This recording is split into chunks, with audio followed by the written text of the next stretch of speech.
ಎಲ್ರಿಗೂ ನಮಸ್ಕಾರ. ನೀವು ನೋಡ್ತಾ ಇದ್ದೀರಾ ಒನ್ ಇಂಡಿಯಾ. ನಾನು ಅಕ್ಷತಾ ಕುಲಕರ್ಣಿ. ಭಕ್ತಿ, ಪರಂಪರೆ ಮತ್ತು ಇತಿಹಾಸಗಳ ಸಮ್ಮಿಶ್ರಣವೇ ದೇವಾಲಯಗಳ ದರ್ಶನ. ಇದುವೇ ಧರ್ಮಸ್ಥಳ ವಿಶೇಷ ಕಾರ್ಯಕ್ರಮ. ಇಂದು ನಾವು ಶ್ರೀ ಅಭಯ ನರಸಿಂಹ ದೇವಾಲಯಕ್ಕೆ ಆಗಮಿಸಿದ್ದೇವೆ.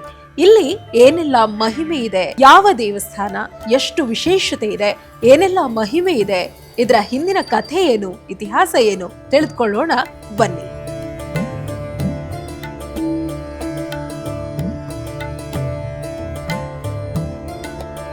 ನಂಗೆ ಒಂಥರ ಪಾಸಿಟಿವ್ ಫೀಲ್ ಆಗುತ್ತೆ ದೇವಸ್ಥಾನದ ಬಗ್ಗೆ. ನಮ್ದವ್ರಿಗೆ ದೇವ್ರು ಖಂಡಿತ ಇರ್ತಾನೆ. ನೋಡಿ, ಗಂಟೆ ಶಬ್ದ ಆಯ್ತು ಇವಾಗ. ಇದಕ್ಕೆ ಪಟ್ಟಾಭಿರಾಮ ಅಂತಾನೂ ಕರೀತಾರೆ, ವಜ್ರಕ್ಷೇತ್ರ ಅಂತಾನೂ ಕರೀತಾರೆ. ಕೋರಿಕೆಗಳನ್ನ ಇಟ್ಕೊಂಡು ಬಂದಿರ್ತಾರೆ. ಸೊ ಅದೆಲ್ಲದೂ ನೆರವೇರುತ್ತೆ. ವೀಕ್ಷಕರೇ, ಇವತ್ತು ನಮ್ಮ ಜೊತೆ ಈ ದೇವಸ್ಥಾನದ ಪ್ರಧಾನ ಅರ್ಚಕರು ಆಗಿರುವಂತಹ ಡಾಕ್ಟರ್ ಎಸ್.ಆರ್. ವಾದಿರಾಜ್ ಆಚಾರ್ಯವರಿದ್ದಾರೆ. ಅವರಿಂದ ನಾವು ಅನೇಕ ಮಾಹಿತಿಗಳನ್ನು ತಿಳಿದುಕೊಳ್ಳೋಣ. ಗುರುಗಳೇ ನಮಸ್ಕಾರ. ನಮಸ್ಕಾರ. ಈ ದೇವಸ್ಥಾನದ ಕುರಿತು ಈ ಸಾಕಷ್ಟು ದೇವರುಗಳು ಇಲ್ಲಿ ನಾವು ನೋಡ್ತಾ ಇದ್ದೀವಿ. ಎಲ್ಲೆಲ್ಲಿ ಯಾವ ದೇವರುಗಳಿದ್ದಾರೆ, ಏನು ವಿಶೇಷತೆ ಇದೆ, ಎಲ್ಲದರ ಬಗ್ಗೆ ತಿಳಿಸ್ತೀವಿ.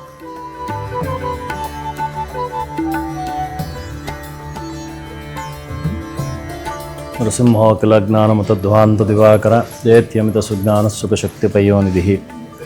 ಮೊದಲನೇದಾಗಿ ಹೊರಗಡೆಯಿಂದ ಬರ್ತಾ ಸಾಮಾನ್ಯ ಗಣಪತಿ ಎಲ್ಲ ಕಡೆ ಪ್ರಧಾನವಾಗಿರೋದ್ರಿಂದ ಇಲ್ಲಿ ಗಣಪತಿ ಮೊದಲು ಕಾಣ್ತೀರ. ಆ ಗಣಪತಿ ವಿಶೇಷ ಏನಂದರೆ ಅದು ಭಕ್ತಾದಿಗಳೇ ಬಂದು ಪೂಜೆಗಳನ್ನು ಮಾಡ್ತಾರೆ. ಹಾಗಾಗಿ ಅಲ್ಲಿ ಎಣ್ಣೆ ಅದೆಲ್ಲ ಹಚ್ಚಿದ್ರೆ ನಿಮಗೆ ಕಾಣಲ್ಲ. ಯಾವುದೇ ಗಣಪತಿಗೆ ಜನವಾರ ಇಲ್ಲದೆ ಇರಲ್ಲ. ಯಾವುದೇ ಗಣಪತಿಗೂ ಜನವಾರದ ಒಂದು ಹಾಕಿ ಇರ್ತಾರೆ. ಅದರ ಚಿತ್ರಣ ಕೂಡ ನಿಮಗೆ ಕಾಣುತ್ತೆ. ಆದರೆ ಇಲ್ಲಿ ಬಿಳಿ ಕಲ್ಲಲ್ಲೇ ಜನವಾರದ ರೀತಿಯಲ್ಲಿದೆ, ಕಲ್ಲಲ್ಲೇ ಇದೆ ಜನವಾರದ ರೀತಿಯಲ್ಲಿ. ಅದಕ್ಕೆ ಎಕ್ಸ್ಟ್ರಾ ಜನವಾರ ಅಂತ ಅದನ್ನು ಮತ್ತೆ ಅದಕ್ಕೆ ಕೆತ್ತನೆ ಮಾಡಿಲ್ಲ, ಅಷ್ಟು ಪುರಾತನವಾಗಿರೋದು. ಹಾಗೆ ದಂಪತಿ ಸಮೇತ ನವಗ್ರಹಗಳು, 2 ಆಂಜನೇಯ 2 ಗಣಪತಿ ಕಾಣಿಸ್ತೀರ ಅಲ್ಲಿ. ಜೋಡಿ ಆಂಜನೇಯ, ಜೋಡಿ ಗಣಪತಿ. ಇಲ್ಲಿ ಸಾಮಾನ್ಯವಾಗೆಲ್ಲ ಸ್ವಲ್ಪ ಜೋಡಿ ಒಂದು ವಿಶೇಷ ಇದೆ. ನೀವು ಅದನ್ನು ನೋಡ್ಬೋದು. ಅದನ್ನು ನಿಮಗೆ ತೋರಿಸಿದ್ರು ಕೂಡ ಗೊತ್ತಾಗುತ್ತೆ. ಅಲ್ಲೇ ಬರೋಣ ನೋಡಿ. ನೀವು ಸಾಧಾರಣ ಸ್ವಲ್ಪ ಎಣ್ಣೆ ಹಚ್ಚಿಲ್ಲ, ತುಂಬ ಎಣ್ಣೆ ಹಚ್ತಾರೆ. ಇಲ್ಲಿ ಕಾಣಿಸ್ತಾರೆ ಸ್ವಲ್ಪ ಬಿಳಿ ಕಲ್ಲು. ಈ ಕಲ್ಲು ಹೀಗೆ ಇಲ್ಲಿ ಜನವಾರದ ರೀತಿಯಲ್ಲಿದೆ.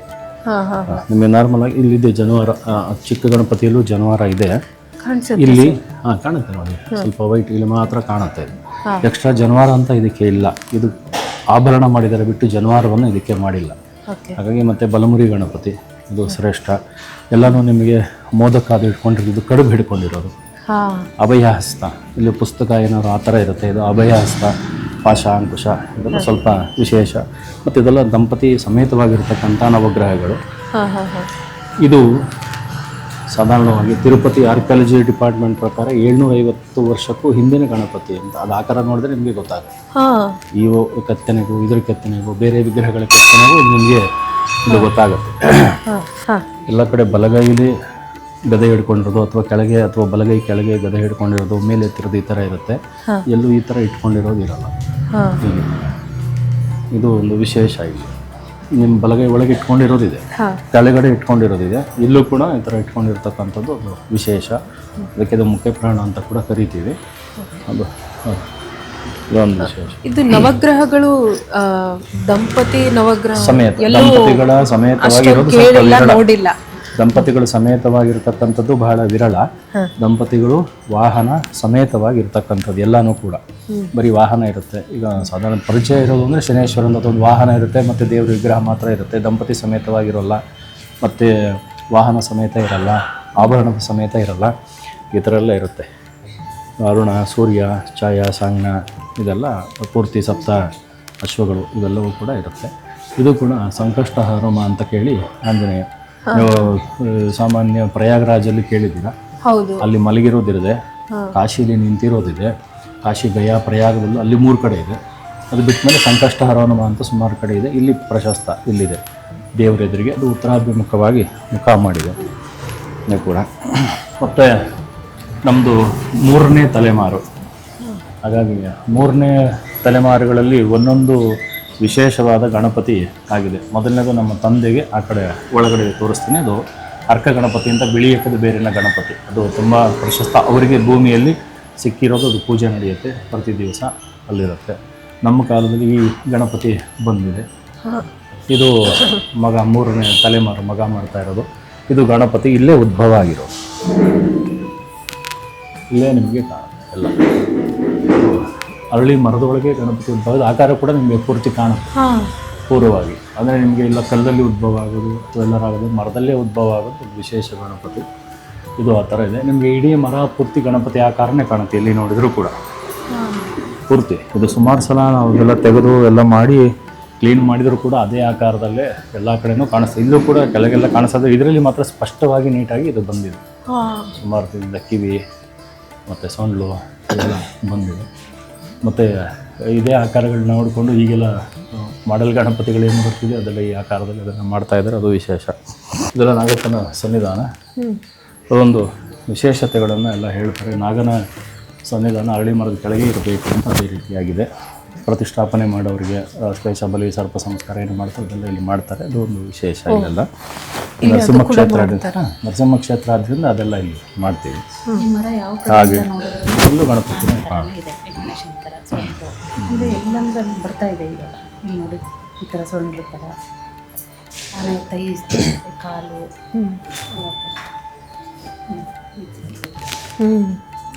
ಇದು ನಾಗಲಿಂಗೇಶ್ವರ ಅಂತ ಹೇಳಿ ಇಲ್ಲಿ ಸಪ್ತಋಷಿಗಳು ಇರೋದು.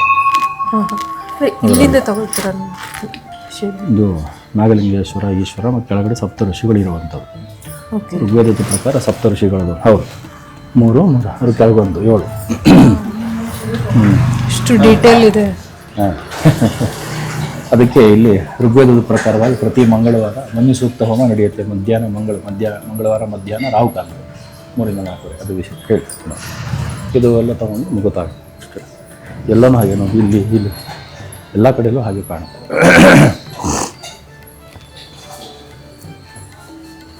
ಇದು ಅಶ್ವತ್ಥ ಕುಬೇರ ನರಸಿಂಹ ಅಂಥೇಳಿ ವಿಶೇಷ. ಅಂದರೆ ನಮ್ಮ ದೇವಸ್ಥಾನಕ್ಕೆ ಇದು ಕುಬೇರ ಮೂಲೆ ಆಗುತ್ತೆ. ಇಲ್ಲಿ ಅರಳಿ ಮರದ ಒಳಗೆ ನರಸಿಂಹದೇವರಿದೆ. ಅದು ಪೂರ್ಣ ಒಳಗಡೆ ಮುಚ್ಚೋಗ್ತಾ ಇದೆ. ಲಕ್ಷ್ಮೀ ಮುಚ್ಚೋಗಿದೆ. ಆಗಲೇ ನರಸಿಂಹದೇವರು ಮಾತ್ರ ಇದೆ. ಈ ಥರ ಸುಮ್ಮನೆ ಆಭಾಸ ಆಗಬಾರ್ದು ಅಂತ ದೊಡ್ಡ ದೇವರು ಇಲ್ಲಿ ಪ್ರತಿಷ್ಠಾಪನೆ ಮಾಡಿದ್ದೀವಿ. ಒಳಗೆ ಇದೆ ನರಸಿಂಹದೇವರು ಪೂರ್ತಿ. ಅದು ಕುಬೇರ ನರಸಿಂಹ ಅಂತ ಹೇಳಿ ಕರೀತಾರೆ. ಕಾರ್ಪರ ಅಂತ ಇದೆ, ಕೊಪ್ಪರ, ಕಾರ್ಪರ, ಚಿಕ್ಕಲ್ಪರ್ವಿ, ಇವೆಲ್ಲ ಸುಮಾರು ಕಡೆ 5 ಕಡೆ ಇದೆ ಅರಳಿ ಮರದ ಒಳಗೆ. ಇದು 6ನೇ. ಇದು ಅಶ್ವತ್ಥ ಕುಬೇರ ಲಕ್ಷ್ಮೀ ನರಸಿಂಹ ಅಂತ ಹೇಳಿ ಹೇಳ್ತಾರೆ ಯಾವ್ದಾದ್ರು. ಮತ್ತು ಇಲ್ಲಿ ಪಾದ ದಕ್ಷಿಣಕ್ಕಿದೆ. ಇಲ್ಲಿ ಪಾದ ಕೂಡ ನಮಗೆ ದಕ್ಷಿಣಕ್ಕಿದೆ. ಆ ಪಾದ ದಕ್ಷಿಣಕ್ಕಿರೋದ್ರಿಂದ ನಾವಿಲ್ಲಿ ಸರ್ಪ ಸಂಸ್ಕಾರ ಅಥವಾ ಪಿತೃದೋಷಗಳು ಏನೇ ಇದ್ದರೂ ಪ್ರದಕ್ಷಿಣೆ ಮಾಡಿ ನಮಸ್ಕಾರ ಮಾಡಿದ್ರೆ ಇದು ಪರಿಹಾರ ಆಗುತ್ತೆ ಅಂತ ಉದ್ದೇಶ. ಅಂದರೆ ಎಲ್ರಿಗೂ ಕೂಡ ಶ್ರಾದ್ದಗಳನ್ನು ಮಾಡಿಸೋದು ಅಥವಾ ಗೋಕರ್ಣದಲ್ಲ ಸುಮಾರು ಕಡೆ ಹೋಗಿ ಮಾಡಿಸ್ಬೇಕು. ಅನುಕೂಲ ಆಗದೇ ಇರೋರಿಗೆ ಬಂದು ನಮಸ್ಕಾರ ಮಾಡಿದರೆ ಸಾಕು. ಇಲ್ಲಿ ನಮಸ್ಕಾರನೇ ವಿಶೇಷ. ದಿನ 9 ಪ್ರದಕ್ಷಿಣೆ ನಮಸ್ಕಾರ, 9 ವಾರ 9 ತಿಂಗಳು ದೂರ ಇರೋರಿಗೆ ಇದೇ ಇಲ್ಲಿ ವಿಶೇಷ. ಹಾಗಾಗಿ ಇದು ಮಾಡಿದ್ರೆ ಶ್ರೇಷ್ಠ.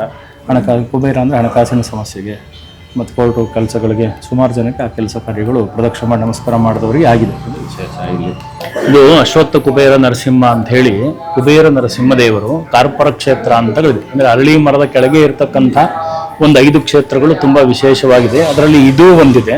ಹಾಗಾಗಿ ಈ ಮೂರ್ತಿ ಅರಳಿ ಮರ ತುಂಬ ಬೇಗ ಬೆಳೆಯುತ್ತೆ. ಹಾಗಾಗಿ ಅದು ಒಳಗಡೆ ಹೋಗ್ತಾ ಇದೆ. ನಾವು ಸುಮಾರು ಸಲ ಅದನ್ನು ತೆಗೆದು ಕ್ಲೀನ್ ಮಾಡಿ ಸಾಕಷ್ಟು ಸಲ ಪ್ರಯತ್ನ ಪಟ್ಟಿದ್ದೀವಿ. ಯಾಕೆಂದರೆ ಅದಕ್ಕೆ ಯಾವುದೇ ಇದನ್ನು ಹಾಕೋಂಗಿಲ್ಲ. ದೇವರ ವಿಗ್ರಹಗಳು ಭಿನ್ನ ಆಗುತ್ತೆ ಅನ್ನೋ ಕಾರಣದಿಂದ ಯಾವುದೇ ಕಬ್ಬಿಣದ ವಸ್ತುಗಳು ಉಪಯೋಗಿಸದೆ ಬರೀ ಮರದಲ್ಲೇ ಸಾಕಷ್ಟು ವರ್ಷಗಳ ಕಾಲ ಅದನ್ನು ಮಾಡಿದ್ದೀವಿ. ಆದರೂ ಅದು ತಡೆದಿಲ್ಲ. ಅದು ಪೂರ್ಣವಾಗಿ ಮುಂದೆ ಮುಚ್ಕೊಳ್ತಾ ಇದೆ. ಇದು ಅತ್ಯಂತ ವಿಶೇಷ. ಹಾಗಾಗಿ ಅದು ಅಕಸ್ಮಾತ್ ಮುಂದೆ ಮುಚ್ಕೊಂಡ್ರೂ ಕೂಡ ದೇವಸ್ಥಾನಕ್ಕೆ ಕಾಣಲಿ ಅನ್ನೋ ಉದ್ದೇಶಕ್ಕೋಸ್ಕರವಾಗಿ ಈ ನರಸಿಂಹದೇವರನ್ನು ಇಲ್ಲಿ ಪ್ರತಿಷ್ಠಾಪನೆ ಮಾಡಿದ್ದೀವಿ. ಅದೇ ಉದ್ದೇಶಕ್ಕೋಸ್ಕರ ಬರೀ ಪ್ರದಕ್ಷಿಣೆ ಮಾಡಿದ್ರೆ ಸಾಕು. ಇನ್ನೊಂದು ವಿಶೇಷ ಏನಂದರೆ ದೇವರಿರೋದ್ರಿಂದ ಅರಳಿ ಮರಕ್ಕೆ ಮಧ್ಯಾಹ್ನದ ಮೇಲೆ ಪ್ರದಕ್ಷಿಣೆ ನಮಸ್ಕಾರ ಇದು ಯಾವುದೂ ಮಾಡಬಾರ್ದು. ಅದರಲ್ಲಿ ದೇವರಿರೋದ್ರಿಂದ ಬೆಳಗ್ಗೆ ಮಧ್ಯಾಹ್ನ ಸಂಜೆ ಕೂಡ ಇಲ್ಲಿ ನಮಸ್ಕಾರ ಮಾಡ್ತಕ್ಕಂಥ ಒಂದು ಅವಕಾಶ ಇದೆ. ಬೇರೆ ಕಡೆ ಆದರೆ ನೀವು ಅರಳಿ ಮರ ಇರಬೇಕು, ಬೇವಿನ ಮರ ಇರಬೇಕು, ಅದು ಇದ್ದರೆ ಮಾತ್ರ ಮಾಡಬೇಕು. ಏನು ನರಸಿಂಹದೇವರಿದೆ, ಮುಂಚೆ ಎಲ್ಲರೂ ಇಲ್ಲಿ ನೋಡಿದ್ದಾರೆ, ಅದೇ ಜಾಗದಲ್ಲೇ ಬೇವಿನ ಮರ ಬೆಳೆದಿದ್ದು, ಯಾರು ಹಾಕದೆ. ಅರಳಿ ಮರದ ಮಧ್ಯದಿಂದ ಬೇವಿನ ಮರ ಬೆಳೆದ ಜಾಗ, ಅಲ್ಲೇ ಅದು ನರಸಿಂಹದೇವರು ಪ್ರತಿಷ್ಠಾಪನೆ ಆಗಿದೆ. ಅದೇ ಅದು ಕಾಣಿಸದೇ ಇರೋ ಕಾರಣಕ್ಕೋಸ್ಕರವಾಗಿ ಇಲ್ಲಿ ಕುಬೇರ ನರಸಿಂಹದೇವರಿಗೆ ಅದು ಪೂಜೆಯನ್ನು ಮಾಡಿದೆ. ನರಸಿಂಹ ಜಯಂತಿಯಲ್ಲಿ ಈ ಪೂಜೆ ನಡೆಯುತ್ತೆ ಕುಬೇರ ನರಸಿಂಹದೇವರಿಗೆ. ಅದೊಂದು ವಿಶೇಷ.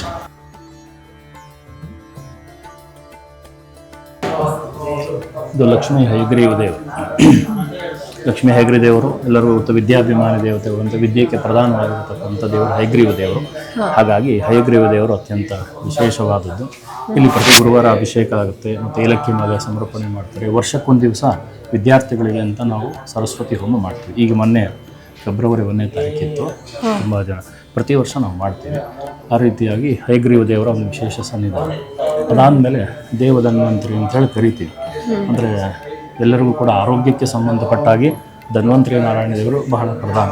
ಅತ್ಯಂತ ಪ್ರಾಚೀನವಾಗಿರೋ ಧನ್ವಂತರಿ. ನಿಮಗೆಲ್ಲ ಶಿಲೆಗಳು ಇಲ್ಲಿ ನೋಡಿದಾಗ ನಿಮ್ಗೆ ಆ ರೂಪನೇ ಗೊತ್ತಾಗುತ್ತೆ. ಇವತ್ತಿನ ದಿವಸ ನೀವು ನೋಡೋ ವಿಗ್ರಹಗಳಿಗೂ ಈ ವಿಗ್ರಹಗಳಿಗೂ ನಿಮ್ಮ ಕಣ್ಣಲ್ಲೇ ಅದು ಡಿಫ್ರೆನ್ಸ್ ಗೊತ್ತಾಗುತ್ತೆ. ಅದು ಅತ್ಯಂತ ವಿಶೇಷವಾದ ಧನ್ವಂತರಿ, ದೇವ ಧನ್ವಂತರಿ ಅಂತೇಳಿ ಕರಿತೀವಿ. ಆರೋಗ್ಯಕ್ಕೆ ಇರ್ತಕ್ಕಂಥದ್ದು ಒಂದು ವಿಶೇಷ. ಅಕ್ಷಯ್ ಕುಮಾರ ಆಂಜನೇಯ, ಅದು ಅಕ್ಷಯ್ ಕುಮಾರ ಆಂಜನೇಯ. ಅಕ್ಷಯ್ ಕುಮಾರ ಸಂಹಾರ ಮಾಡ್ತಾ ಇರ್ತಕ್ಕಂಥ ಆಂಜನೇಯ. ಗರುಡ, ಕಡೆ ಗರುಡ ಇದೆ. ನಾಗನ ಸನ್ನಿಧಾನ ಇಲ್ಲೂ ಇದೆ. ಇದು ರಾಮಲಿಂಗೇಶ್ವರ ಅಂತೇಳಿ ರಾಮೇಶ್ವರದಿಂದ ತಂದಲ್ಲಿ. ರಾಮೇಶ್ವರದಿಂದ ಅದಕ್ಕೋಸ್ಕರ ಆಯ್ತು ಇದೆಲ್ಲ 30 ವರ್ಷದ ಹಿಂದೆ ನಮ್ಮ ತಂದೆ ಕಾಲದಲ್ಲಿ ಅವರು 108 ಸಲ ಯಾತ್ರೆಗಳು ಮಾಡಿದ್ದಾರೆ, ಉತ್ತರ ಭಾರತ ದಕ್ಷಿಣ ಭಾರತ ಎರಡು. ಆಗ ಇಲ್ಲಿಂದ ತಂದಿರ್ತಕ್ಕಂಥ ರಾಮೇಶ್ವರ ಲಿಂಗ ಪ್ರತಿ ಸೋಮವಾರ ಪೂಜೆ ಆಗುತ್ತೆ. ಮತ್ತು ಶಿವರಾತ್ರಿ ಕಾರ್ತಿಕ ಮಾಸದಲ್ಲಿ ರುದ್ರಾಭಿಷೇಕಗಳೆಲ್ಲ ನಡೆಯುತ್ತೆ. ಇದು ವಿಶೇಷ. ಆಗಲೇ ಹೇಳಿದ್ರೆ ಅದು ಅರ್ಕ ಗಣಪತಿ ಒಳಗಡೆ ಇದೆ. ನಮ್ಮ ಬೇರೆ ಫೋಟೋ ಕಳಿಸ್ತೀನಿ. ಅರ್ಕ ಗಣಪತಿ, ಅದು ಬಿಳಿ ಎಕ್ಕದ ಬೇರೆನೇ ಗಣಪತಿ, ಅರ್ಕ ಗಣಪತಿ ಅದು ಪೂರ್ತಿ. ಅದರಲ್ಲಿ ಶಂಖ ಚಕ್ರ, ಹಿಂದೆ ಜಡೆ ಮತ್ತು ಸೊಂಡ್ಲು ಇವೆಲ್ಲವೂ ಇದೆ. ಅದೊಂದು ವಿಶೇಷ. ಇದು ಸಾಮಾನ್ಯ ಭೂತರಾಜರು, ಇದು ನೋಡಿರ್ತೀರಾ, ಇಡ್ತೀರಾ. ಇಲ್ಲಿ ಪ್ರತಿ ಪೌರ್ಣಮಿ ಭೂತರಾಜರ ಪೂಜೆ ನಡೆಯುತ್ತೆ. ಅದೇ ಭೂತರಾಜರು ಅಂಥೇಳಿ ಇದೆಲ್ಲ ಪ್ರತಿ ಪೌರ್ಣಿಮೆ ದಿವಸ ನಡೆಯುತ್ತೆ ಭೂತರಾಜರ ಪೂಜೆ. ಇಲ್ಲಿ ಅದು ಸೋಂದಾ ಕ್ಷೇತ್ರದಲ್ಲಿ ದಿನ ನಡೆಯುತ್ತೆ. ಅಕ್ಷೇತ್ರದಲ್ಲಿ ವಿಶೇಷ. ನಮ್ಮ ತಂದೆ ಅಲ್ಲಿ ಸೇವೆ ಮಾಡಿದಾಗ ಅಲ್ಲಿಯ ಗುರುಗಳು ಅವರಿಗೆ ಭೂತರಾಜರ ಮಂತ್ರ ಉಪದೇಶ ಮಾಡಿ ಅಂತ ಹೇಳಿದಕ್ಕೋಸ್ಕರವಾಗಿ ಪ್ರತಿ ಪೌರ್ಣಿಮೆ ನಾವು ಮಾಡ್ತೀವಿ. ಅದು ಯಾಕೆ ಮಾಡ್ತೀವಿ ಮತ್ತೆ ಹೇಳಿ. ಇದು ಅಂಬಾಭವಾನಿ ದುರ್ಗಾದೇವಿ. 110 ವರ್ಷ ಅವರು ಮನೆಯವರು ಪೂಜೆ ಮಾಡಿ ಇಲ್ಲಿಗೆ ಅಂತ ದಾನ ಕೊಟ್ಟಿರ್ತಕ್ಕಂಥ ಅಂಬಾಭವಾನಿ. 110 ವರ್ಷ. ಹೌದು, 110 ವರ್ಷ ಅವರೇ ಪೂಜೆ ಮಾಡಿ ಇಲ್ಲಿಗೆ ಅಂತ ಹೇಳಿ ದಾನ ಕೊಟ್ಟಿರೋ ಅಂಬಾಭವಾನಿ ಮತ್ತು ದೇವಿಯರು ಎಲ್ಲ ವಿಶೇಷ. ಪಂಚದುರ್ಗಾದೇವಿ ಕರಿತೀವಿ. ಹೌದು, KR ಪುರಮಿಂದ.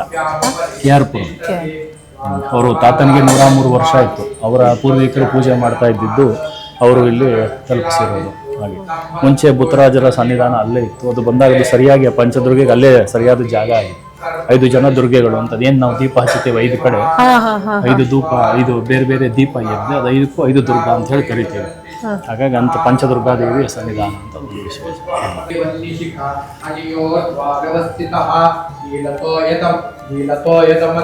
ಇದು ನರಸಿಂಹ ಸ್ತಂಭ ಅಂತ ಹೇಳಿ ಅದನ್ನು ಕರೀತಾರೆ. ಪ್ರಪಂಚದಾದ್ಯಂತ 2 ಇದೆ. ಒಂದು ಸಿಂಹಾಚಲ ವೈಜಾಗ್ನಲ್ಲಿದೆ, ಸಿಂಹಾಚಲದಲ್ಲಿದೆ. ಅಲ್ಲಿ ನಿಂತು ಪೂಜೆ ಮಾಡೋದಲ್ಲ, ಏನಿಲ್ಲ, ಅಲ್ಲಿ ಕಟ್ಟುತ್ತಾರೆ, ಜನಕ್ಕೆ ಕಟ್ಟುತ್ತಾರೆ. ಅದನ್ನೆಲ್ಲ ಒಂದು ಬಟ್ಟೆ ಕಟ್ಟಿ ಅಲ್ಲಿ ನಿಲ್ಲಿಸ್ತಾರೆ. ಅಲ್ಲಿ ಪದ್ಧತಿ ಆ ಥರ ಇದೆ. ಯಾರು ಬೇಕೋ ಯಾರು ಹೇಳ್ತಾರೋ ಅದನ್ನು ಹೇಳ್ತಾರೆ. ಹಾಗೆ ನಮ್ಮಲ್ಲಿ ಹಾಗೆಲ್ಲ ಏನೂ ಇಲ್ಲ. ಬಂದು ನಮಸ್ಕಾರ ಮಾಡಿ ನಿಂತ್ಕೊಂಡು ಪ್ರದಕ್ಷಿಣ ನಮಸ್ಕಾರ ಮಾಡ್ಕೊಂಡು ಹೋಗ್ತಾರೆ. ಅಲ್ಲಿ ನಿಂತ್ಕೊಂಡು ಆ ಸ್ತೋತ್ರ ಅಥವಾ ಅವ್ರಿಗೆ ಬರದಿದ್ರೆ ಯಾವುದಾದ್ರೂ ದೇವರ ಒಂದು ಸ್ಮರಣೆಯನ್ನು ಮಾಡಿಕೊಂಡು ಅಲ್ಲಿ ನಿಂತ್ಕೊಂಡ್ರೆ ಅಲ್ಲಿ ನಿಂತಿರ್ತಾರಲ್ಲ, ನಿಂತವರ ಅನುಭವಗಳು ಅವ್ರವ್ರಿಗೆ ಇದೆ. ಇಲ್ಲಿ ನಿಲ್ಲಕ್ಕೂ ಅಲ್ಲಿ ನಿಲ್ಲಕ್ಕೂ ಎಲ್ಲ ವ್ಯತ್ಯಾಸಗಳಿದೆ. ಮತ್ತು ಅವರಿಗೆ ಬೇಕಾದಷ್ಟು ರೀತಿಯಲ್ಲಿ ಅವ್ರಿಗೆ ಕಾಣಿಸುತ್ತೆ. ಏನಾದರೂ ಇವತ್ತಿನ ಕಾಲಮಾನಕ್ಕೆ ತಕ್ಕಂತೆ ಏನೋ ಮಠ ಮುದ್ದೋದು ಮತ್ತು ದೃಷ್ಟಿ ದಾಟು ಮತ್ತು ಆಹಾರದಲ್ಲಿ ಏನಾದ್ರು ತೊಂದರೆ ಆಗಿದ್ದರೆ, ಏನಾದ್ರು ದೃಷ್ಟಿಗಳಾಗಿದ್ದರೆ, ಮತ್ತು ಈ ದಾಟಿರ್ತಾರೆ ಕಾಲು ದಾಟು ಅಂತೆಲ್ಲ ಆಗುತ್ತೆ. ಯಾವುದೇ ಅಂಥ ಸಮಸ್ಯೆಗಳಿಗೆ ಮತ್ತು ಯಾವುದೇ ರೋಗ ರುಜಿನಗಳಿಗೆ ಅದು ಪರಿಹಾರ. ಅಲ್ಲಿ ನಿಂತು ಪ್ರಾರ್ಥನೆ ಮಾಡಿ ನಮಸ್ಕಾರ ಮಾಡ್ಕೊಂಡು ಹೋಗಿದ್ದಾರೆ. ಅನೇಕ ಇವತ್ತಿನ ಭಯಾನಕ ಏನು ಕ್ಯಾನ್ಸರ್ ಅಂತ ಇದೆ, ಅದರಿಂದ ಕೂಡ ಪ್ರತಿಯೊಂದು ಕೂಡ ಪರಿಹಾರ ಆಗಿದೆ. ಅಲ್ಲಿ ನಿಂತು ಪ್ರಾರ್ಥನೆ ಮಾಡಿ ನಮಸ್ಕಾರ ಮಾಡಿ ಹೋಗಿರೋರಿಗೆ. ಇದು ಸುಮಾರು ಜನ ಕೂಡ ಅದರ ವಿಷಯ ಬಗ್ಗೆ ನಮ್ಮ ವಜ್ರಕ್ಷೇತ್ರ ಚಾನಲ್ ಸುಮಾರು ಜನ ಹೇಳಿದ್ದಾರೆ. ಸ್ವಂತ ಅನುಭವಗಳು ಅವ್ರವ್ರಿಗೆ ಆಗೋದನ್ನು ಕೂಡ ನೀವು ಅದನ್ನು ಕೇಳ್ಬೋದು. ಹಾಗೆದೆಲ್ಲ ಅತ್ಯಂತ ವಿಶೇಷವಾಗಿರ್ತಕ್ಕಂಥದ್ದು. ಯಾಕೆ ಅದರಲ್ಲಿ ಅಷ್ಟು ಶಕ್ತಿ ಇದೆ ಅಂತ ಎಲ್ಲರದ್ದು ಪ್ರಶ್ನೆ ಬರುತ್ತೆ. ನಮಗೆ ಅದರೊಳಗಿರ್ತಕ್ಕಂಥ ಚೈತನ್ಯ ರೂಪ ಮೇಲೆ ನಾಡಿಗ್ರಂಥ ಅಂತ ಇದೆ. ಸಾಮಾನ್ಯ ತಮಿಳುನಾಡು ಕಡೆ ನೀವು ಹೋದ ಮೇಲೆ ಅವರು ನಾಡಿಗ್ರಂಥಗಳನ್ನ ಹೇಳೋ ಪದ್ಧತಿ ಇದೆ. ಇಲ್ಲೆಲ್ಲ ಏನಂದರೆ ನೀವು ಇಂಥ ದಿನ ಬರ್ತೀರಾ ಅಂತ ಹಿಂದಿನ ದಿವಸ ಗೊತ್ತಾಗುವಂಥ ನಾಡಿಗ್ರಂಥಗಳು. ಹಾಗಾಗಿ ಅಂಥ ನಾಡಿಗ್ರಂಥಗಳನ್ನು ಪ್ರತಿಷ್ಠಾಪನೆ ಮಾಡಿದ್ದಾರೆ. ಮತ್ತು ಅನೇಕ ಶಾಲಿಗ್ರಾಮಗಳನ್ನು ಇಟ್ಟಿದ್ದಾರೆ. ನಿಮಗೆ 12 ಶಾಲಿಗ್ರಾಮ ಇದ್ದರೆ ಒಂದು ಕ್ಷೇತ್ರ ಅಂತ, ಒಂದು ಧರ್ಮಸ್ಥಳ, ಒಂದು ಉಡುಪಿ ಮತ್ತು ಒಂದು ಮಂತ್ರಾಲಯ. ಅಂದರೆ ಎಲ್ಲ ಕ್ಷೇತ್ರಗಳು ಒಂದು 12 ಶಾಲಿಗ್ರಾಮ ಇದ್ದರೆ ಅಲ್ಲಿರುತ್ತೆ ಅಂತ. ಹಾಗಾಗಿ ಅನೇಕ ಅಲ್ಲಿ ಶಾಲಿಗ್ರಾಮಗಳಿರೋದ್ರಿಂದ ಮೇಲುಗಡೆ ಎಲ್ಲ ಕ್ಷೇತ್ರಗಳ ಸನ್ನಿಧಾನ ಅಲ್ಲಿರುತ್ತೆ. ಮತ್ತು ನಮ್ಮ ಆಗಲೇ ಹೇಳಿದಾಗೆ ನಮ್ಮ ತಂದೆಯವರು 108 ಕಡೆ 2 ಕಡೆ ತೀರ್ಥಯಾತ್ರೆ ಮಾಡಿದ್ದಾರೆ. ಅದರದ್ದು ಎಲ್ಲ ತೀರ್ಥಗಳು ಕೂಡ ಅದರಲ್ಲಿ ಅವರು ಸ್ಥಾಪನೆ ಮಾಡಿದ್ದಾರೆ. ಅದಲ್ಲದೆ ಮೂಲಿಕೆಗಳು. ನಿಮಗೆ ಸಾಮಾನ್ಯ ಮೂಲಿಕೆಗಳು ಅಂದರೆ ಗೊತ್ತು. ಮಕ್ಕಳಿಗೆ ಸಣ್ಣ ಮಕ್ಕಳಿಂದ ಬಜೆ ಅಂತ ಹಿಡಿದು ದೊಡ್ಡವರವರೆಗೂ ಅನೇಕ ಮತ್ತೆ ವಾಪಸ್ ಈಗ ಏನು ಆಯುರ್ವೇದ ಅಂತ ಬಂದಿದೆ ಆ ಎಲ್ಲ ಮೂಲಿಕೆಗಳು ಕೂಡ ಅದರೊಳಗಡೆ ಇದೆ. ಮತ್ತು ಭೂತರಾಜರ ದಂಡ ಇದೆ, ಅದಕ್ಕೆ ಭೂತರಾಜರ ಪೂಜೆ ನಡೆಯುತ್ತೆ. ಅನೇಕ ಚಕ್ರಗಳಿದೆ. ಚಕ್ರಗಳು ಅಂದರೆ ಯಂತ್ರ ಚಿಕ್ಕದು ಕಟ್ಕೊಳ್ಳೋದು, ಮಾಮೂಲಿ ಚಕ್ರ ಅಂದರೆ ಚಿಕ್ಕದು, ಉದ್ಧರಣೆ ಅಂದರೆ ದೊಡ್ಡದು. ಅಂದರೆ ಇದಕ್ಕೂ ದಪ್ಪ ದೊಡ್ಡ ಅಥವಾ ಉದ್ಧರಣೆಗಳಿವೆ. ಅದರದ್ದು ಎಲ್ಲ ಶಕ್ತಿಗಳನ್ನು ಹೊರಗೆ ಒಂದು ತಾಮ್ರದ ಕಂಬಿ ಇದೆ, ಅದಕ್ಕೆ ಶೇಖರಣೆ ಮಾಡಿ ಇಟ್ಟಿದ್ದಾರೆ. ಅದಕ್ಕಾಗಿ ಅಲ್ಲಿ ನಿಂತ್ಕೊಂಡ್ರೆ ಅವರಿಗೆ ಆ ಫಲ ಸಿಗುತ್ತೆ. ಅದು ಇಲ್ಲಿ ವಿಶೇಷ. ಹೀಗೆ ಯಾವುದು ಮೂಢನಂಬಿಕೆ ಅನ್ನೋದಿಲ್ಲ, ಎಲ್ಲದಕ್ಕೂ ನಿಮ್ಮ ಹತ್ರ ಉತ್ತರ ಇದೆ. ಹೌದು, ಅವೆಲ್ಲ ಯಾವುದೂ ಇಲ್ಲ, ಯಾರಿಗೂ ಇಲ್ಲ. ಹಾಗಾಗಿ ನಿಮ್ಗೆ ಯಾಕೆ ದೇವಸ್ಥಾನಕ್ಕೆ ಇವತ್ತು ಏನೇನೋ ಹೇಳಿ ಜನ ಬರೋ ಅವಶ್ಯಕತೆ ಇಲ್ಲ. ಮೊಬೈಲ್ ಚಾರ್ಜ್ ಮಾಡಿದಂಗೆ ಮನುಷ್ಯ ಚಾರ್ಜ್ ಆಗ್ತಾನೆ, ಅಷ್ಟೇ ವಿಷಯ. ಅಲ್ಲಿ ಬಂದು ನಿಂತರೆ ಅವರವರ ಸ್ವಂತ ಅನುಭವ, ಯಾರು ಹೇಳಿದ್ದೇನಲ್ಲ, ಅವರವರ ಅನುಭವಗಳನ್ನು ನೀವೇ ಬೇಕಾದ ಚೆನ್ನಾಗಿ ಕೇಳಿದ್ರು ಕೂಡ ಹೇಳ್ತಾರೆ. ಆ ಥರ ಬಂದು ನಿಂತು ನಮಸ್ಕಾರ ಮಾಡ್ಕೊಂಡು ಹೋದರೆ ಸಾಕು, ಇಷ್ಟೇ. ಆಮೇಲೆ ಯಾರೋ ಹೇಳಿದ್ರು, ಯಾರೋ ಏನೋ ಮಂತ್ರಿಸ್ಕೊಟ್ರು, ಯಾರೋ ಏನೋ ಮಾಡಿದ್ರು, ಇವೆಲ್ಲ ಯಾವುದೂ ಇಲ್ಲ. ಬಂದು ನಿಂತ್ಕೊಳ್ಳಿ ನಮಸ್ಕಾರ ಮಾಡ್ಕೊಂಡೋಗಿ, ಇಷ್ಟೇ ನಾವು ಹೇಳೋದು. ಇದು ಸುಲಭ. ಹಾಗಾಗಿ ಇಷ್ಟು ದಿವಸ ಮುಂದೆ ದೇವರಿಗೆ ಬೆಳ್ಳಿ ಕವಚ ಇತ್ತು. ಹಾಗಾಗಿ ಅದಕ್ಕೆ ಮಾತ್ರ ಈಗ ನಾವು ಕವಚವನ್ನು ಹಾಕಬೇಕು ಅಂತ ಒಂದು ಸಂಕಲ್ಪ ಮಾಡಿದ್ವಿ. ಬೆಳ್ಳಿ ಕವಚಕ್ಕೆ ಪೂರ್ಣ ಕಂಬಕ್ಕೆ. ಓಕೆ, ಪೂರ್ಣ ಕಂಬ. ನೀವು ನೋಡೋ ಒಂದೊಂದು ವಿಗ್ರಹಗಳು ಇಲ್ಲಿರೋದು ಒಂದೊಂದು ಕೂಡ ಬೇರೆ ಬೇರೆ ರೀತಿಯಾಗಿರೋದು. ಇದು ನೋಡಿ, ಗದೆ ಕೆಳಗಡೆ ತಾಕಿಲ್ಲ. ಗದೆ ಎಲ್ಲ ಕಡೆ ಕೆಳಗಡೆ ತಾಕಿರೋದಿರುತ್ತೆ. ಇದಕ್ಕೆ ಮೋಕ್ಷಾಂಜನೇಯ ಅಂತ ಹೆಸರು.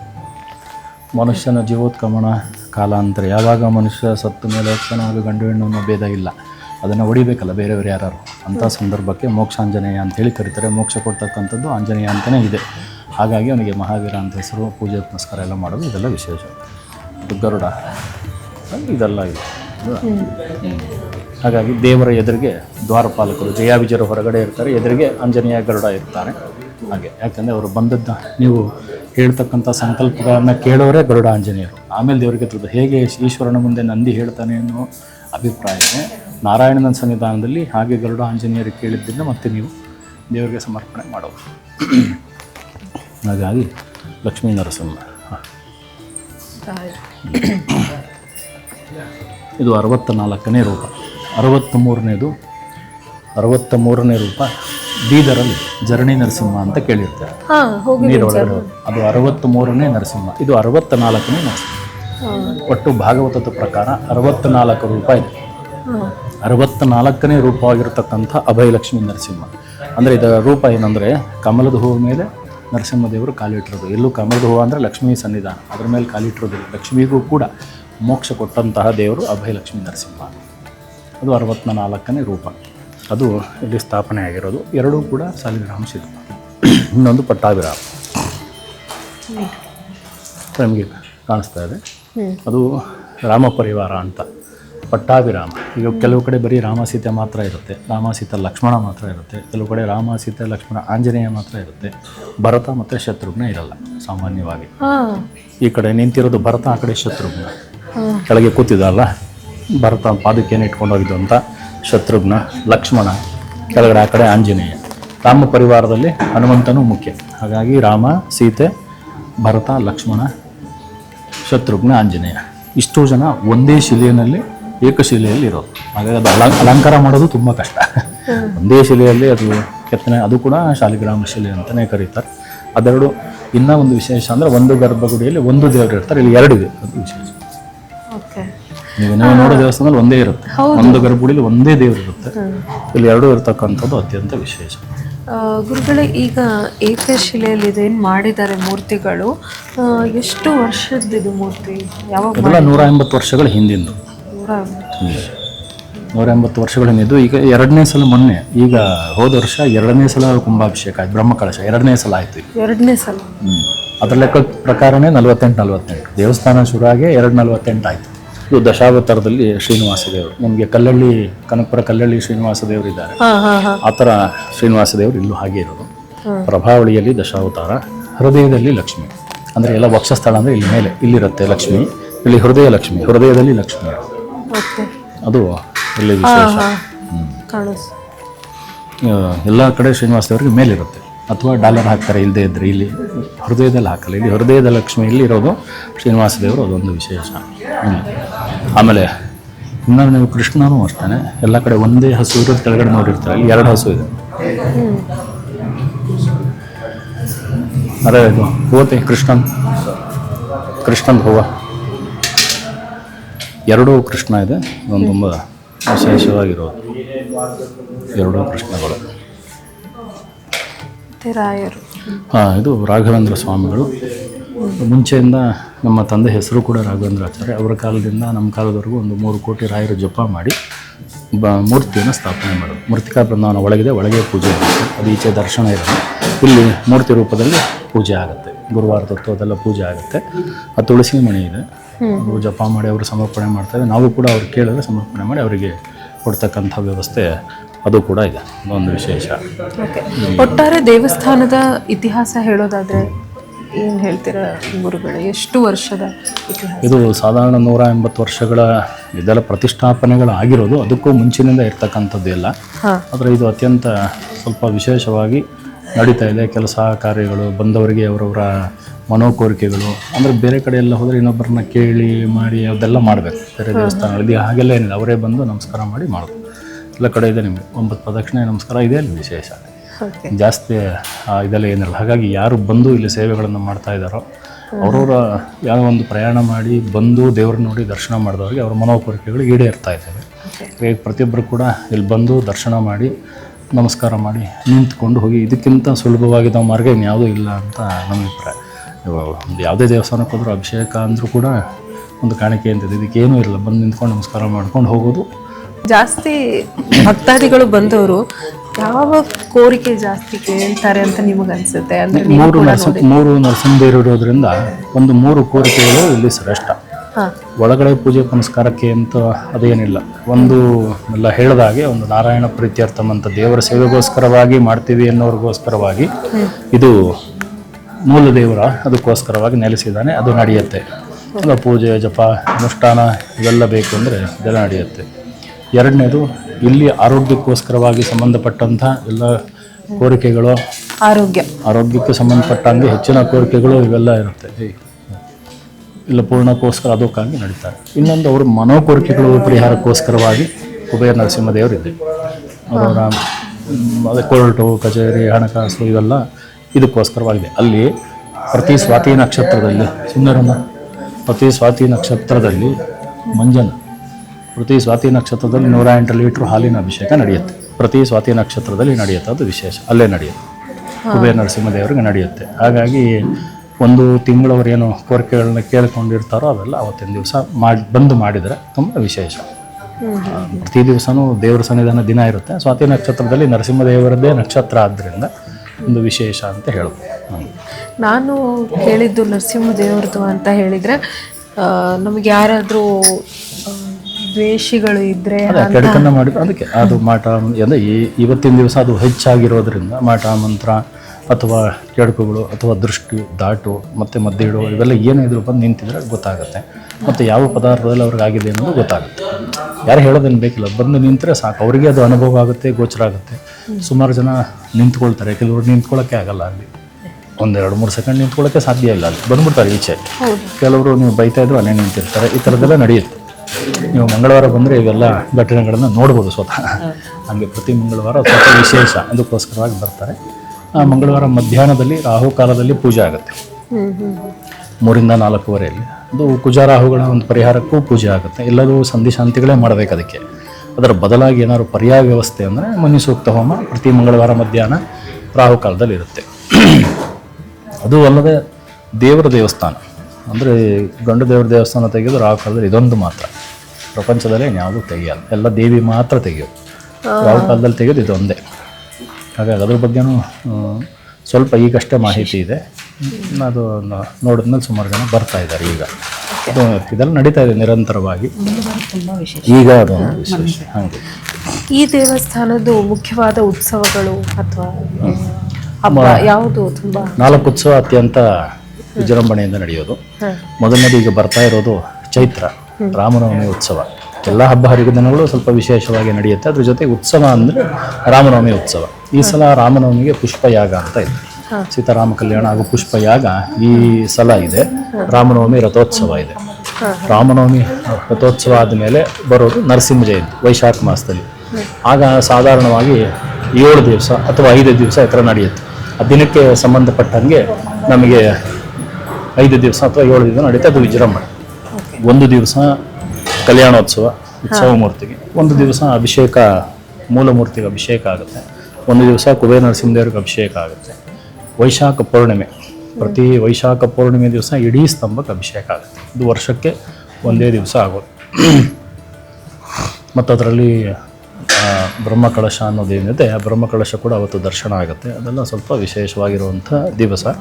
ಅವತ್ತಿನ ದಿವಸ ಪ್ರತಿಯೊಬ್ಬರು ಕೂಡ ಬಂದು ಅಭಿಷೇಕಾದಿಗಳಿಗೆ ಭಾಗವಹಿಸ್ತಾರೆ. ಅವತ್ತು ಸಂಜೆ ಕೂಡ ದೊಡ್ಡ ರಥೋತ್ಸವ ಇರುತ್ತೆ. ನರಸಿಂಹ ಜಯಂತಿ ಬ್ರಹ್ಮರಥೋತ್ಸವ ಇರುತ್ತೆ. ನರಸಿಂಹ ಜಯಂತಿ ಮಧ್ಯಾಹ್ನ ಕಾಲದಲ್ಲಿ ಬ್ರಹ್ಮರಥೋತ್ಸವ ಇರುತ್ತೆ, 12 ಗಂಟೆ ಅಭಿಜಿನ್ ಮುಹೂರ್ತಕ್ಕೆ ಸರಿಯಾಗಿ ಪ್ರತಿ ವರ್ಷ. ಅದಾದಮೇಲೆ ನವರಾತ್ರಿ ಇರುತ್ತೆ. ನವರಾತ್ರಿ ಬೇರೆ ಬೇರೆ ಉತ್ಸವಗಳು, ಬೇರೆ ಬೇರೆ ಅಲಂಕಾರ, ಅದು ಪ್ರತಿ ದಿವಸ ಎಲ್ಲ ಕಡೆ ನಡೆದ ರೀತಿಯಲ್ಲಿ ಇಲ್ಲೂ ಕೂಡ ಅದು ನಡೆಯುತ್ತೆ. ಮತ್ತು ವಿಜಯದಶಮಿ ವಿಜಯೋತ್ಸವ ನಡೆಯುತ್ತೆ. ಮತ್ತು ರಾಘವೇಂದ್ರ ಸ್ವಾಮಿಗಳ ಆರಾಧನೆ, ರಾಘವೇಂದ್ರ ಸ್ವಾಮಿಗಳ ಆರಾಧನೆ ನಡೆಯುತ್ತೆ. ಈಗ ರಾಘವೇಂದ್ರ ಸ್ವಾಮಿಗಳ ಆರಾಧನೆ ದಿವಸನೇ ಪ್ರತಿಷ್ಠಾಪನೆ ಆದ ದಿವಸ ಆದ್ದರಿಂದ ಅವತ್ತು ಕೂಡ ನರಸಿಂಹದೇವರಿಗೆ ವಿಶೇಷ ಪೂಜಾದಿಗಳು ಇರುತ್ತೆ. ಮಧ್ಯಾರಾಧನೆ ದಿವಸನೇ ರಾಘವೇಂದ್ರ ಸ್ವಾಮಿಗಳ ಆರಾಧನೆ ದಿವಸನೇ ಪ್ರತಿಷ್ಠಾಪನೆ. ಈ 4 ಮಹಾರಥೋತ್ಸವಗಳು ಅಂತ ದೊಡ್ಡ ರಥೋತ್ಸವಗಳು ಇದಿರುತ್ತೆ. ಅದಲ್ಲದೆ ಪ್ರತಿ ಹುಣ್ಣಿಮೆ, ಅಮಾವಾಸ್ಯೆ ಮತ್ತು ಸತ್ಯನಾರಾಯಣ ಪೂಜೆ, ಸಂಕಷ್ಟ, ಇದಲ್ಲದೆ ನಮ್ಮಲ್ಲಿ 600 ವರ್ಷಗಳಿಂದ ಹಿಂದೆ ನಿಂತಿದ್ದ ಲಕ್ಷ್ಮೀ ನರಸಿಂಹ ವ್ರತ ಅಂತ, ಹೇಗೆ ಸತ್ಯನಾರಾಯಣ ವ್ರತ ಇದೆಯೋ ಹಾಗೆಯೇ ಲಕ್ಷ್ಮೀ ನರಸಿಂಹ ವ್ರತ ಇದೆ. ಇದು ಸುಮಾರು ವರ್ಷಗಳಿಂದ ಇದು ನಿಂತಿತ್ತು. ಹಾಗಾಗಿ ಈಗ ಅದನ್ನು ನಾವು ಈಗಾಗಲೇ 6 ತಿಂಗಳಾಯಿತು. ಈಗ ಮತ್ತೆ ಅದು ಪುನರುತ್ಥಾನ ಇಲ್ಲಿಂದ ಮಾಡಿದ್ವಿ, ನಡೆಸ್ತಾ ಇದ್ದೀವಿ. ಪುಷ್ಪಯಾಗ ಅಂದರೆ ಹಾಗೆ ಸಾಮಾನ್ಯವಾಗಿ ಪದ ಕೇಳಿರ್ತೀರ, ಸುವರ್ಣ ಪುಷ್ಪಂ ಸಮರ್ಪಯಾಮಿ ಅಂತ. ಯಾರಿಗೂ ಬಂಗಾರದ ಹೂವನ್ನೇ ಸಮರ್ಪಣೆ ಮಾಡೋದಕ್ಕೆ ಅದು ಇವತ್ತಿನ ಕಾಲಮಾನಕ್ಕೆ ಸಾಧ್ಯ ಇಲ್ಲ. ಅಂದರೆ ನಮ್ಮ ಒಂದು ಸಂಪ್ರದಾಯ, ಸನಾತನ ಅಥವಾ ಹಿಂದೂ ಸಂಪ್ರದಾಯ ಅಥವಾ ಭರತಖಂಡ, ಭಾರತ ದೇಶ ಏನಿದೆ, ಇದು ಅತ್ಯಂತ ಸಂಪದ್ಭರಿತವಾಗಿತ್ತು. ಹೂವಿನ ರೂಪದಲ್ಲಿ ಪುಷ್ಪವನ್ನು ಸಮರ್ಪಣೆ ಮಾಡ್ತಿರಲಿಲ್ಲ, ಅವರು ಬಂಗಾರವನ್ನೇ ಸಮರ್ಪಣೆ ಮಾಡ್ತಾಯಿದ್ರು ಅಂತ. ಇವತ್ತದು ಸಾಧ್ಯ ಆಗದೇ ಇರೋ ಕಾಲದಲ್ಲಿ ಅನೇಕ ಪುಷ್ಪಗಳಿದೆ, ಸುಗಂಧಭರಿತ ಪುಷ್ಪಗಳು ಅಂತ ಕರಿತೀವಿ. ಹಾಗಾಗಿ ಕೆಲವು ಸುಗಂಧಭರಿತವಾಗಿರತಕ್ಕಂಥ ಪುಷ್ಪಗಳನ್ನು ದೇವರಿಗೆ ಸಮರ್ಪಣೆಯನ್ನು ಮಾಡಬೇಕು ಅಂತ ಒಂದು ಉದ್ದೇಶ ಇದೆ. ಪುಷ್ಪಯಾಗ ಅಂದರೆ ಅನೇಕ ಪುಷ್ಪಗಳಿಂದ ಪೂಜೆ. ಮೊದಲನೇದು ದಿವಸ ಮಾಡ್ತೀವಿ. ಈ ಸಾಮಾನ್ಯವಾಗಿ ಪಾರಿಜಾತದ ಪುಷ್ಪದ ಕತೆ ಅಂದರೆ ಅದು ಯಾರ್ದೋ ಮನೆಯಲ್ಲಿ ಹೊರಗಡೆ ಬಿದ್ದಿರುತ್ತೆ, ಅದನ್ನು ತೊಗೊಂಡು ಬಂದು ಪೂಜೆ ಮಾಡೋದು, ಅದು ಪ್ರಶಸ್ತ ಅಲ್ಲ. ಹಾಗಾಗಿ ಪ್ರಶಸ್ತ ಆಗೋದಿಲ್ಲ. ಹಾಗಾಗಿ ಪಾರಿಜಾತ ಪುಷ್ಪ ಈ ಥರ ಆಗುತ್ತೆ. ಅಥವಾ ಸಂಪಿಗೆ ಎಲ್ಲೋ ಬಿದ್ದಾಗ ಅಲ್ಲಿ ಉಳಿಸ್ತಾರೆ. ಇನ್ನೊಬ್ಬರನ್ನ ಕೇಳದೆ ನೀವು ಯಾವ ಪುಷ್ಪನೂ ತಂದು ಪೂಜೆಯನ್ನು ಮಾಡಬಾರ್ದು. ನೀವು ತಗೊಳ್ಳೋದ್ರೆ ಅವ್ರನ್ನ ಕೇಳಿ ನೀವು ಅವ್ರನ್ನ ಪಡೆದು ಪೂಜೆ ಮಾಡಬೇಕು.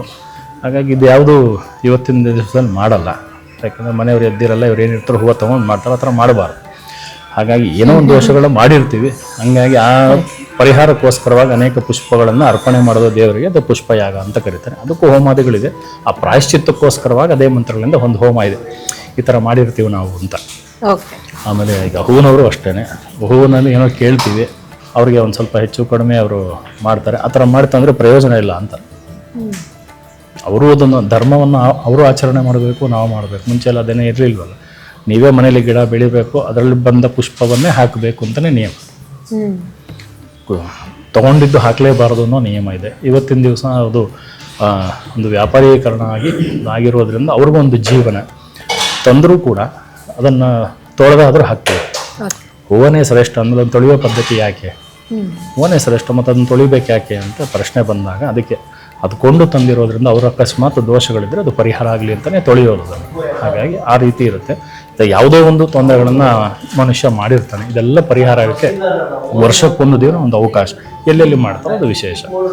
ಅದರಲ್ಲೂ ಶ್ರೀನಿವಾಸನ ಕ್ಷೇತ್ರದಲ್ಲಿ ಮಾಡ್ತಾರೆ, ಸ್ವಲ್ಪ ನರಸಿಂಹ ಕ್ಷೇತ್ರದಲ್ಲಿ ಅಪರೂಪ, ಅದನ್ನೇ ಇಲ್ಲಿ ಮಾಡ್ತಾ ಇದ್ದೀವಿ. ಗುರುಗಳೇ, ಎಷ್ಟೊತ್ತು ಮಾಹಿತಿಯನ್ನು ತುಂಬ ಅಚ್ಚುಕಟ್ಟಾಗಿ ಕೊಟ್ಟರೆ. ಅಂದರೆ ದೇವಸ್ಥಾನದಲ್ಲಿ ಯಾವಾಗ ನಾವು ಬರ್ತೀವಿ ಅಲ್ಲಿಂದ ವಿಗ್ರಹಗಳು ಆರಂಭ ಆಗುತ್ತೆ. ಕೆಲವೊಂದು ಉದ್ಭವ ಇದೆ, ಕೆಲವೊಂದು ಈಗ ಮಾಡಿದ್ದಾರೆ, ಅದರದ್ದೇ ಆಗಿರುವಂತಹ ವಿಶೇಷತೆಗಳಿದೆ. ಎಲ್ಲವೂ ಕೂಡ ನೋಡುವಂತಹ ವೀಕ್ಷಕರಿಗೆ ಅರ್ಥ ಆಗಬೇಕು, ಆ ಥರ ಹೇಳಿದ್ದೀರಿ. ತುಂಬ ಖುಷಿ ಆಯಿತು. ಧನ್ಯವಾದಗಳು. ನಿಮಗೂ ಕೂಡ ಧನ್ಯವಾದ. ಒಳ್ಳೆಯದು. ನೋಡಿದ್ರಲ್ಲ ವೀಕ್ಷಕರೇ, ನಾವಿವತ್ತು ಬಂದಿದ್ದು ಶ್ರೀ ಅಭಯ ಲಕ್ಷ್ಮೀ ನರಸಿಂಹ ದೇವಸ್ಥಾನಕ್ಕೆ. ಇಲ್ಲಿರುವಂತಹ ವಿಶೇಷತೆಗಳನ್ನ, ಇತಿಹಾಸವನ್ನ ನಾವಿವತ್ತು ತಿಳಿದುಕೊಂಡಿದ್ದೇವೆ. ಹಾಗೆ ಮುಂದಿನ ಸಂಚಿಕೆಯಲ್ಲಿ ಮತ್ತೊಂದು ದೇವಸ್ಥಾನ, ಇನ್ನಷ್ಟು ವಿಶೇಷತೆಗಳು, ಇನ್ನೊಂದು ಇತಿಹಾಸವನ್ನ ತಿಳಿದುಕೊಳ್ಳೋದಕ್ಕೆ ನೀವು ರೆಡಿಯಾಗಿರಿ. ನಾನು ಕೂಡ ಮುಂದಿನ ಸಂಚಿಕೆಯಲ್ಲಿ ಈ ತರದ ಒಂದು ದೇವಸ್ಥಾನದ ಪರಿಚಯವನ್ನ ಮಾಡಿಕೊಡ್ತಾ ಇದ್ದೇನೆ.